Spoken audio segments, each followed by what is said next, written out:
৭ April ২০২৬ বিশ্ব স্বাস্থ্য দিবস উপলক্ষে কুড়িগ্রাম সিভিল সার্জন অফিসের আয়োজনে র্যালি ও আলোচনা সভা অনুষ্ঠিত হয়েছে। স্বাস্থ্যসেবায় বিজ্ঞান, সুরক্ষিত সকল প্রাণ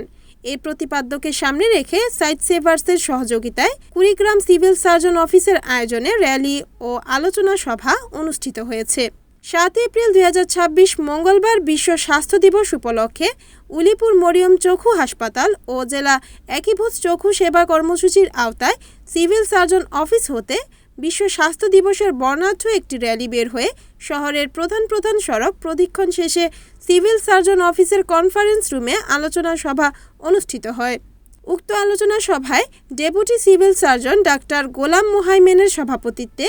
উপস্থিত ছিলেন বিশ্ব স্বাস্থ্য সংস্থার SIM ও doctor Mahmudur Rahman, program officer doctor Sajjad Hossain, civil surgeon অফিসের প্রশাসনিক কর্মকর্তা মোস্তাফিজার রহমান, জেলা EPI সুপার মোহাম্মদ মোতালেব খান, উলিপুর মরিয়ম চক্ষু হাসপাতালের সহকারী general manager Abu Naser Foyzur Rahman, program সমন্বয়কারী অরবিন্দু রায়,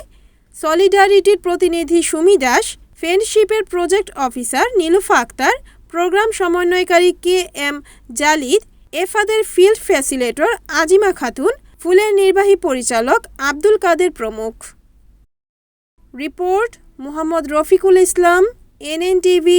কুড়িগ্রাম।